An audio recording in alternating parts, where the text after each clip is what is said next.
tengo una que está dirigida tanto al general Mora como al doctor Leiva. Y dice, en el punto víctimas, los miembros de la fuerza pública víctimas del conflicto, ¿en qué línea de acción legal quedan incluidos?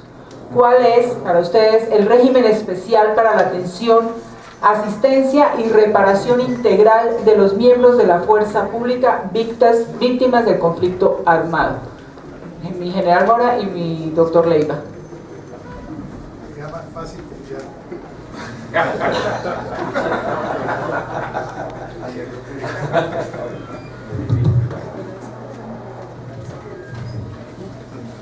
Bueno, esa pregunta en forma definitiva y concreta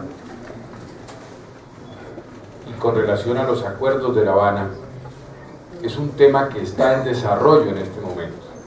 El tema de víctimas no se ha cerrado y el tema de víctimas contempla el tema de justicia y por eso se está hablando de verdad, de justicia, de reparación y de no repetición. Y como sabemos, es un tema que no se ha cerrado.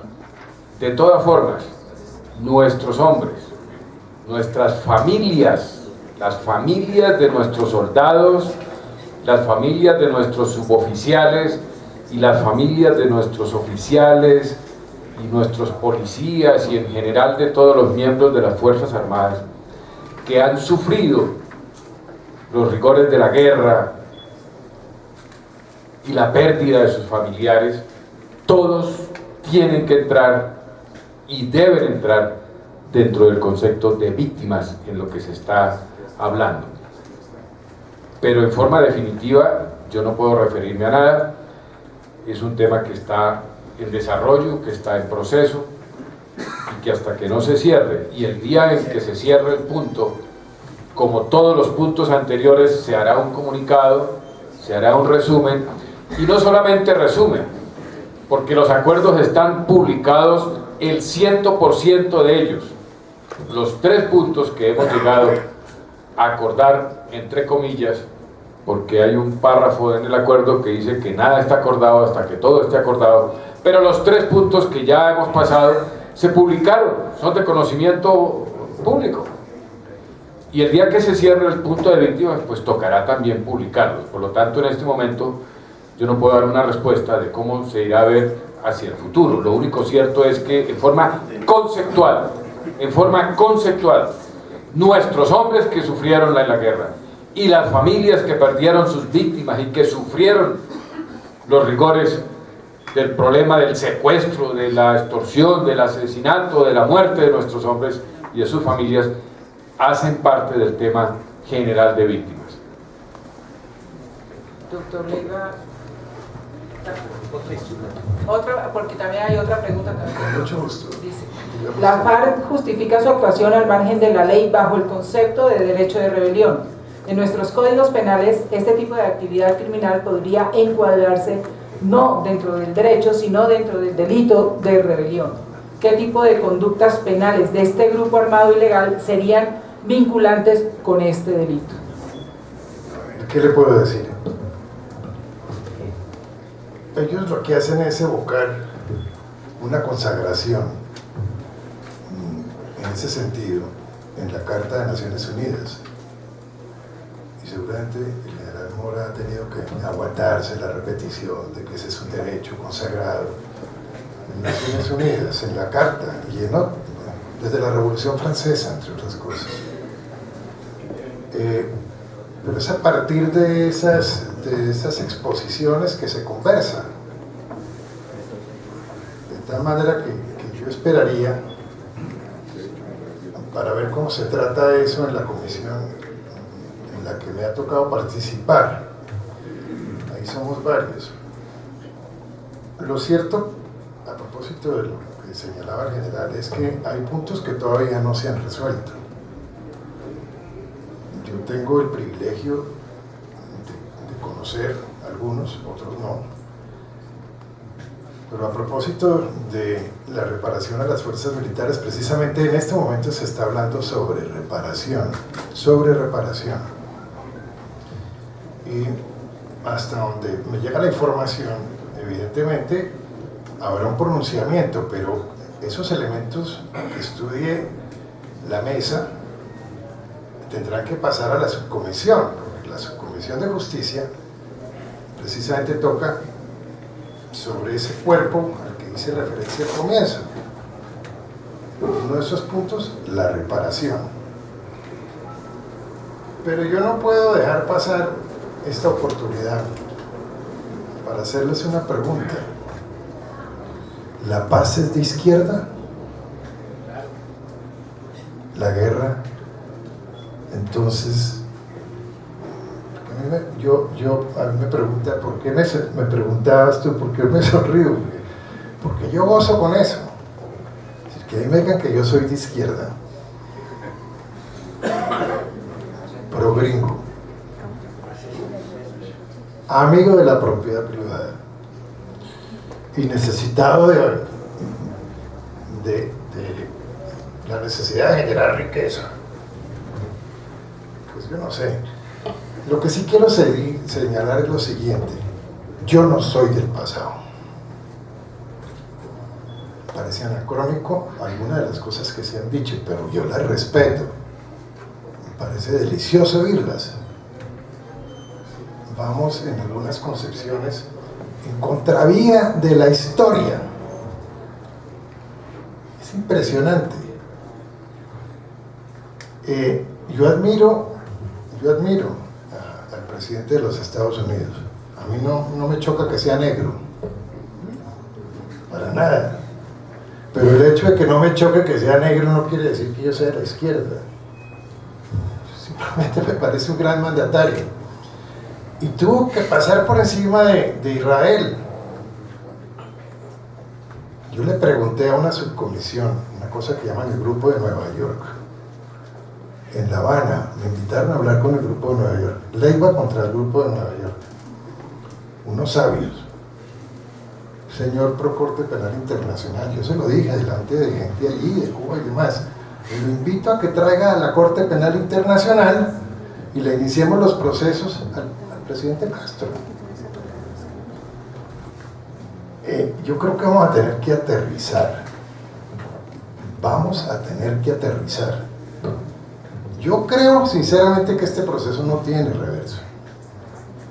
Y hay que acomodarse al proceso. Yo se lo he manifestado a amigos del Centro Democrático. En la vida las cosas no son como uno quisiera. Hay que aceptar que estamos en un mundo completamente diferente. Coincido más, no con mi alumno, sino aquí con mi profesor, el presidente del Congreso. Y nos tenemos que dar una oportunidad. Los instrumentos universales están para utilizarlos, el margen nacional de apreciación. Y obviamente yo me he venido ubicando en eso. Yo, por ejemplo, creo en el Papa Francisco. Yo he oído aquí donde se reúne la gente en el Pomerillo y en Linas, del Centro Andino, que qué desgracia tener un Papa comunista. A mí me parece realmente extravagante. Yo de golpe puedo estar a la derecha del Papa, pero en fin, yo lo que los invito a ustedes es a dos o tres cosas. Primero, que tengan fe. Lo que se está haciendo en La Habana se está haciendo bien, y allá está el general, él expresa su pensamiento. Ustedes están bien representados.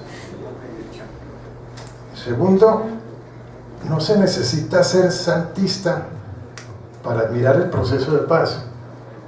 Yo no tengo jefes, ni comprometo a nadie. Yo soy un hombre libre, como decía Álvaro Gómez después de su secuestro, decía: soy libre, soy un hombre libre, conservador y libre. Yo soy un hombre libre. Y tercero, sí tengo ese sueño, y ese sueño de la paz, por encima de las consideraciones. Yo fui profesor, una de mis materias fue Kant. Me da mucha lástima pues lo que le sucedió a su pueblo, y está en Kaliningrad, ustedes deben saber. Pero es que Kant no estaría pensando igual. y muchos otros, de tal manera que yo lo que llamo es a la reflexión, a que crean en el proceso de paz, a que abran un margen de confianza. Yo creo que lo que se va a hacer en materia de justicia satisface la necesidad de los colombianos, va a aplacar las angustias de los sectores, porque es que aquí se habla de los privados, de los que han financiado, de los señores generales, en fin, no, hay que producir la sensación de reposo. Los políticos, los primeros responsables. Yo he dicho, a mí no me da pena, y se lo he dicho a mi partido, el partido en su momento va a tener que pedir perdón, la iglesia va a tener que pedir perdón, una iglesia oficialista, todos vamos a tener que pedir perdón. Pide perdón la iglesia católica, que es la verdadera.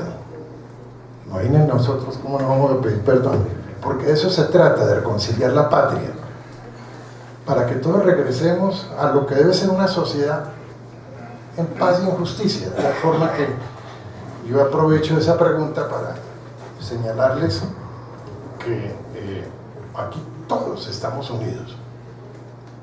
Yo no he oído una sola persona, así los estamentos sean distintos, decir que es enemiga de la paz.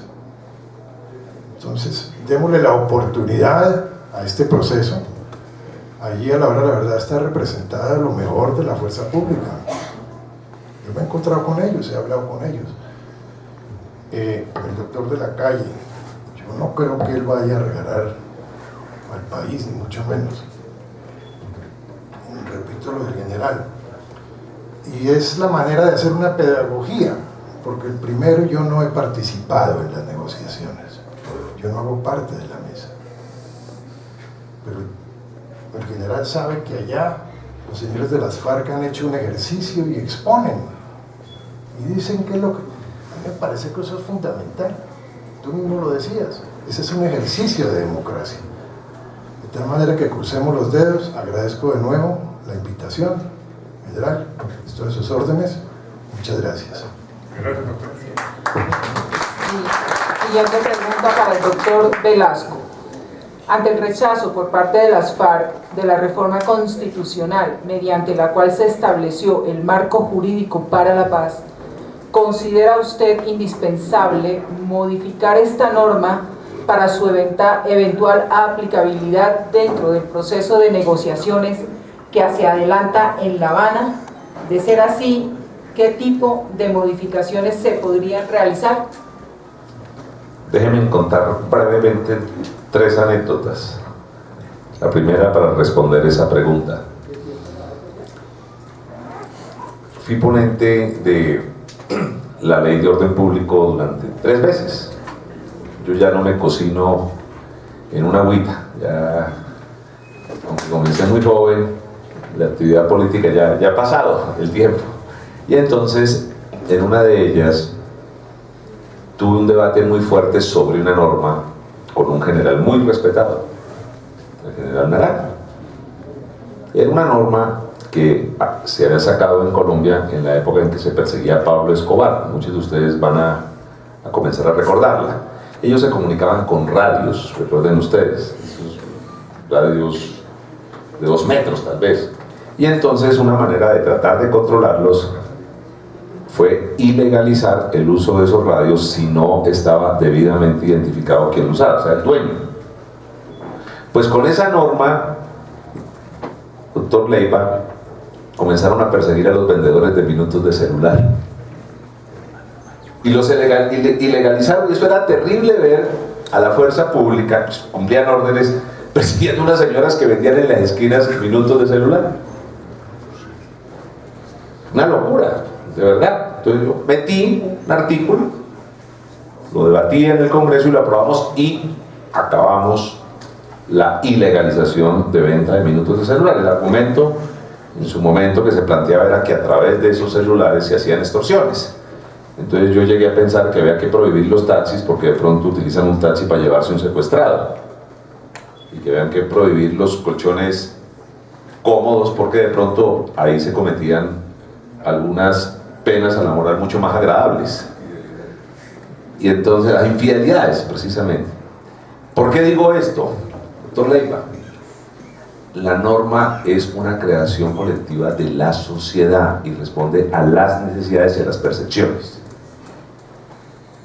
En el Código de Policía del Departamento del Cauca de 1934, aquellos que profesaban y promulgaban las creencias comunistas, así decía el código, se les daba el tratamiento administrativo, código de policía, que se le daba a los vagos y a los borrachos. Yo molestaba mucho con ese código al doctor Álvaro Pío Valencia, hermano del señor expresidente Guillermo León Valencia. Y se tuvo que cambiar la norma, porque no respondía a la realidad. Mire, las normas responden a una realidad, pero especialmente a un pacto. Pacto que tenemos que estar todos. Si esos instrumentos para la paz hay que repensarlos, pues lo repensamos en la medida en que seamos capaces de hacer el acuerdo. Y en ese acuerdo, insisto, yo quisiera que ustedes nos ayuden a construirlo. Ese acuerdo me trae a mi memoria un almuerzo en Palermo. Palermo es un sitio muy agradable de Buenos Aires. Doctor Duque, me senté con Malamud, de pronto usted ya recuerda quién es Malamud. Malamud fue el fiscal, no sé exactamente si era fiscal o miembro del Tribunal del Distrito Federal de Buenos Aires, que enjuició a los generales de la dictadura. Y él me decía, le pedí una cita, me aceptó y fuimos a hablar cuando se estaba desarrollando el proceso de paz con las autodefensas, y me dijo: congresista, yo era representante de la Cámara, le quiero hacer una recomendación.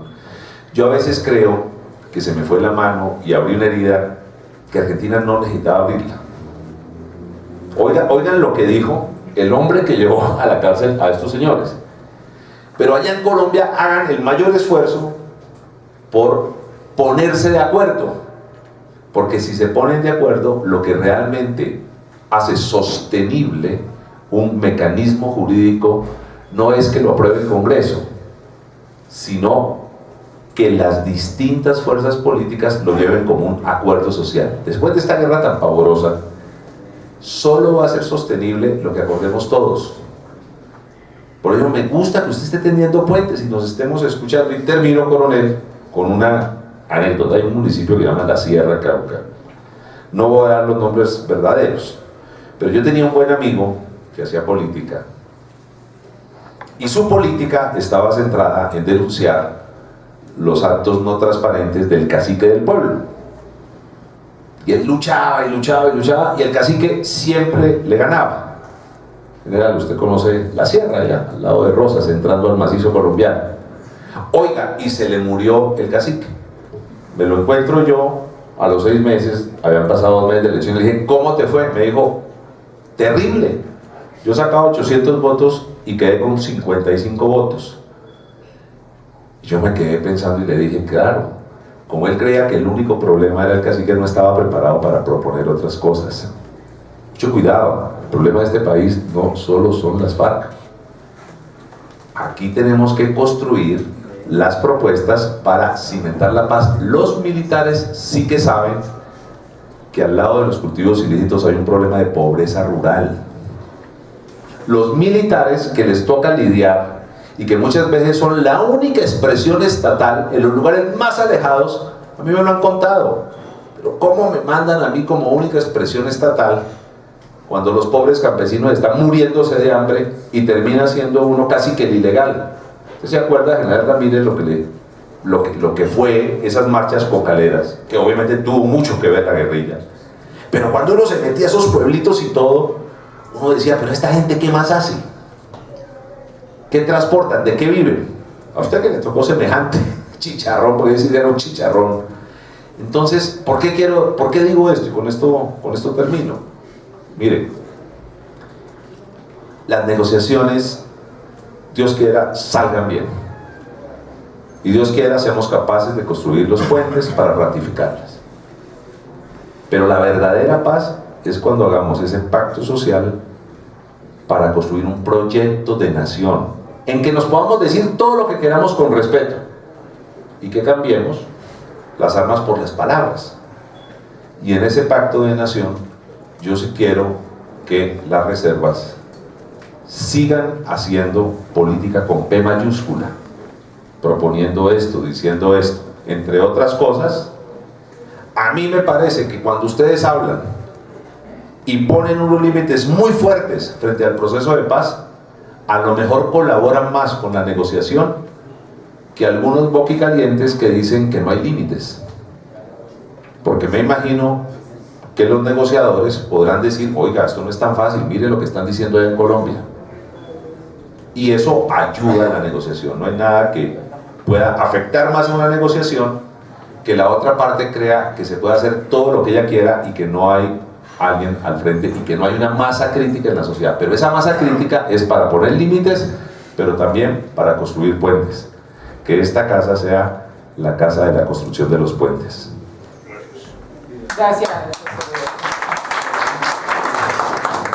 Doctor Duque, de llegarse a un fin del conflicto armado con las FARC y ante un eventual posconflicto, ¿considera usted que la situación económica actual del país está en condiciones de cumplir adecuadamente con los acuerdos que se han pactado en materia agraria y particularmente en lo relacionado con la costosa infraestructura rural que se ha convenido? Bueno, buena pregunta y un poco, va a demorar aquí un ratico, pero empiezo con una muy buena anécdota. A mí todavía me ha gustado leer filosofía, porque me parece que la filosofía es una disciplina que nos obliga a entender mejor al ser humano y hacia dónde el ser humano puede inclinar sus orientaciones. Y cuentan que en la época de Sun Tzu, en China, se acercó un muchacho y le dijo, maestro, quiero que me diga si soy un buen alumno. Y Sun Tzu le dice, solamente serás un buen alumno cuando aprendas y sepas cuestionar los errores de tus maestros. Entonces creo que cuando los maestros cometen errores y a veces ambivalencias, pues es la labor de un alumno hacerlo. Yo tuve un maestro en la universidad, varios, que nos hablaron de los derechos humanos y recorrimos el mundo en distintos escenarios debatiéndolo, y es doloroso que a veces los maestros ahora relativicen aquellas cosas que tanto promovieron. Creo yo que, entrando al corazón de la pregunta, yo ni siquiera lo veo como un tema hipotético, porque yo creo que la cesación de confrontación con las FARC pues iba a ser una realidad si se hubiera mantenido la política de seguridad, como puede ser una realidad si se logra un acuerdo. Pero lo cierto es que el país iba en la dirección de desarticular completamente esa estructura criminal.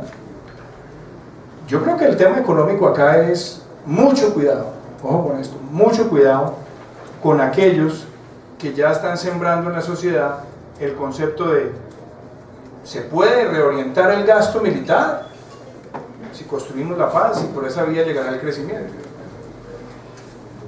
Yo recuerdo unas cifras, general Ruiz, en Colombia debe haber más o menos unos 460 ciudadanos por cada oficial de la fuerza pública, más o menos. Y creo que debe haber un oficial de la fuerza pública por cada un poco más de 1000 kilómetros cuadrados. Obviamente la pregunta que uno se hace es, ¿a Colombia le hace falta autoridad o no le hace falta autoridad para construir una sociedad donde esté el imperio de la ley? La verdad es que el país necesita mantener su gasto y su presencia militar en el escenario de la desmovilización o en el escenario de la seguridad, porque el país tiene que volver a recuperar la presencia de la fuerza pública con la presencia del aparato estatal, y eso pues implica ya una reflexión muy clara que no se puede hacer una sustitución brusca ni reducir el pie de fuerza, porque el país necesita adaptarse para un periodo donde va a haber miembros de esas organizaciones criminales que van a salir, algunos de ellos a encontrar una alternativa criminal de ingreso, o por lo menos tener la tentación. Lo otro es muy claro, aquí también se ha sembrado que la guerra destruye la economía de Colombia. Bueno, ojo con lo que llamamos guerra, porque a decir verdad, lo que a Colombia le trajo los dividendos de los últimos 14 años fue la seguridad, y la seguridad era una política de paz, no una política de guerra. Tan es así que el país entre el 2002 y el 2010 prácticamente duplicó su Producto Interno Bruto, casi lo triplica. Pasó de ingresos per cápita de $2.000 a ingresos per cápita de casi 6.000, pasó de exportar a $12.000 millones a exportar casi 49.000, 50.000. Volvimos a tener tasas de ocupación hotelera de promedio del 50%, volvimos a tener movilidad en las carreteras. Entonces, el verdadero dividendo económico de la paz es el dividendo económico de la paz con seguridad, con libertades. De lo contrario, nos podemos enfrentar a fenómenos con los que se dieron en algunos países de Centroamérica, donde después de los acuerdos, las tasas de homicidio fueron más altas que cuando había confrontación. Las armas terminaron en poder de las malas, en fin. Entonces yo dejaría esa reflexión. Y solamente déjeme terminar con algo. Es que el general Ruiz me compartió esta carta esta mañana, y yo he pensado mucho en esta cartica a lo largo de esta conferencia. Yo pienso lo siguiente: es dolorosa esa carta, y me dolería mucho que usted la contestara, general. Me dolería porque, sobre pretexto del derecho a la rebelión, los terroristas más deleznables que haya visto ese país por sus actos, no es una interpretación lingüística mía, ya se equiparan a los comuneros o al Ejército del Libertador, y los notifican a ustedes que quieren reunirse iguales a iguales a discutir los términos de la justicia transicional para los dos, y además dicen que ustedes han sido prácticamente agentes oficiosos del crimen de Estado, y para terminan diciendo que la justicia transicional debe ser cobijada para las fuerzas militares. Yo creo que eso es una afrenta al honor militar, por eso me dolería, y espero que la respuesta que le pueda dar esta institución que representa históricamente el honor militar de Colombia les haga saber a estos señores cuál es el tipo de paz que ustedes quieren construir, porque ante la ambivalencia del lenguaje que a veces se puede ver en el gobierno y en otras personas, es bueno que ustedes le hagan saber a este grupo terrorista que la paz en la que ustedes sueñan es una paz sin impunidad, una paz con extinción de dominio, una paz con solicitud de perdón, y sobre todo una paz donde prime la dignidad del pueblo colombiano ante la presión del terrorismo. Muchas gracias.